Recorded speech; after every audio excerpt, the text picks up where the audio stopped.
They told us we were free, but they forgot to tell us that the mind can be in chains, even when the body walks in daylight. They lowered their flags, but they left their footprints. They packed their suitcases, but they left their systems. They gave us independence, but they took our confidence. There's an old African proverb saying, the chains on the hands are easier to break than the chains on the mind. And that, my brothers and sisters, is the story of a modern Africa, a continent that gained the independence or freedom on paper, but lost freedom in thought. We were told the colonizers had left, but their ghost still whispers in our classrooms, our boardrooms, and even our dreams. So today, we are going to talk about the invisible prison, the one built not of walls and fences, but of ideas, beliefs, and the fears. Because until the mind is free, every other freedom is just decoration on a locked door. Today, I want to take you on a journey not across the borders, but into the heart of our collective mind. We will cover how colonialism didn't end when the last European ship left Africa's shore. No, it simply changed its marks from chains of iron to chains of influence. We will explore how this mental colonization affects the way we see ourselves, the way we govern, the way we tread, and even the way we define success. By the end of this talk, you will understand that true independence doesn't come from a declaration. It comes from a liberation of minds. And I promise you this. When we start to see the difference between freedom and independence, we will finally understand why the eagle still walks when it was born to fly. Stay with me because this is not a history lesson. This is a mirror. And the one we look closely, we might just see the invisible chains we have been wearing all along. Let me tell you a story first. There was once a farmer who had a strong young elephant. To keep it from running away, he tied his leg to a small wooden peg. At first, the elephant tried to break free. It pulled, it kicked, it struggled, but the peg held it back.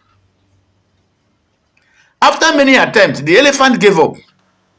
Years later, that same elephant grew bigger and stronger, strong enough to uproot trees.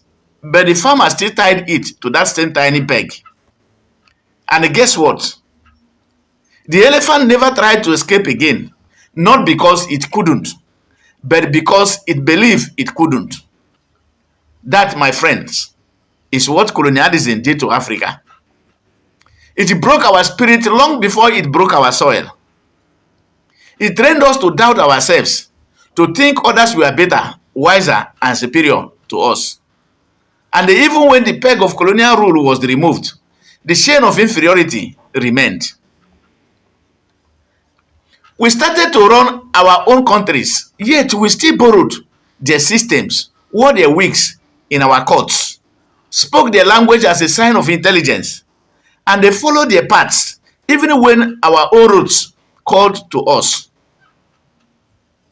The colonizers left, but he left a version of himself inside us. Let's face it, colonialism did not just take lands, it reshaped minds through schools, churches, and governments. It planted the idea that Africa ways were primitive and the foreign ways were perfect. They made us believe that to be educated was to be less African, that to be civilized meant to look, talk, and think like them. They replace our heroes with theirs, our gods with theirs, our values with theirs. And so, generation after generation, we grew up chasing shadows of Western approval. always measuring our worth through foreign eyes. We became like parrots, repeating what we were taught instead of questioning what we were told. As one proverb says, when you teach a parrot to pray, don't be surprised when he prays to your God. That is how the colonizer ruled, not just by might, but by mind management. Then came economic dependence, the second chain. They gave us flags, anthems, and national holidays, but kept the factories, banks, and trade routes. They taught us to export raw materials and import finished goods to remain the suppliers of sweat while they reaped the profit of thoughts. Today, Africa still export gold but import jewelries, export cocoa to import chocolate, export crude oil but import fuel. This is what I call freedom without independence. A bird that can sing but not fly. Because as long as others control our economy, they control our destiny. As long as we depend on foreign aid more than African trade, we are still under colonial rule. Only this time, the chains are made of debt instead of iron. But the third chain, perhaps the heaviest, is mental self-doubt.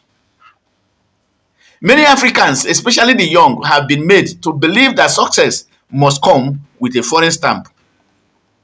If it is not imported, it is inferior. You hear people say, now abroad that they make things better, forgetting that greatness is not a location, it is a mindset.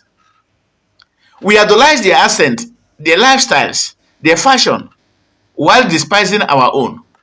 We build schools that teach us to live, not to lead. And the result? A generation that runs from home instead of rebuilding it. As one old man in my village used to say, you can't dry your clothes under another man's sun and expect them to smell like home. We have been told for too long that we are behind, but behind whom? If we continue to compare ourselves by foreign standards, we will always be last in a race that was never ours to begin with. Yet in the midst of this darkness, a light is rising. There is a new awakening, a generation beginning to question, to discover, to reclaim. We are beginning to wear our African fabrics with pride, to speak our language with confidence, to tell our stories with power. We are realizing that independence is not a date on the calendar. It is a decision in the mind. That we can use technology, art, and education not to imitate others, but to innovate from our own roots. The colonial mindset built walls in our heads. Now it is time to tear them down brick by brick, thought by thought, until freedom is not just political, but psychological. Here is how we can start today. 1. Re-educate ourselves. Read beyond colonial textbook. Study African thinkers, Fanon, Sankara, Achebe, Nkrumah. Learn the truth that was buried under foreign ink. 2. Value what is ours. Buy African, build African, believe in African. Support local creators, thinkers, and brands, because every naira or cedi spent locally is a vote for independence. 3. Teach the next generation differently. Let's raise children who know that greatness has African roots. Let's teach them to see black not as lack, but as strength. Number 4, change the narrative. Stop calling Africa poor. Say instead, Africa is potential waiting for purpose. Because how we speak about ourselves shapes how the world sees us. Freedom begins with the thought, and thought begins with awareness. Now, what are the solutions to this? Now, imagine this. A continent where Africans no longer seek permission to dream. Where universities produce thinkers, not job seekers. Where made in Africa is not a pity label, but a mark of pride. Imagine an Africa that trades with itself, thinks for itself, and heals itself. That's the Africa that breaks the last chain, the psychological one. And here is the truth. No one will free us from that chain but us. Us alone. Colonialism may have shaped our history, but it cannot define our destiny unless we let it. If this message has spoken to your heart, don't let it end here. Click like, not just to support this video, but to amplify this truth. Share it with a friend who still believes freedom is a date, not a mindset. Comment below, what does mental independence mean to you personally? Follow and subscribe, because this is just the beginning of a movement to free the African mind. Also, grab a copy of my book, Carved Without Consent. Let's learn, unlearn, and rebuild together. My friend, independence was given, but freedom must be taken. We are not slaves to any empire at all, but we are still slaves to certain thoughts.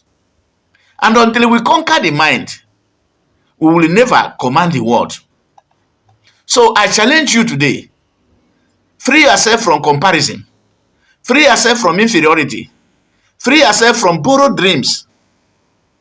Because as an African proverb says, the bird that thinks the sky belongs to others will never learn to fly. Raise your wings. Your sky is waiting. Let the world see a continent not recovering from colonization, but rising from realization. And remember, true independence is not when others stop controlling you. It is when you stop controlling yourself with your ideas. Thank you so much for watching this video, and I believe you have learned a lot from this one as an African. Even as an European, you have learned of what happened and how the Africans feel. Thank you for watching this video, and please make sure you share this video. Let it get to people that still think that they have independence when their heart is still working towards what the colonizers left behind. Thank you for watching this video, and please share it.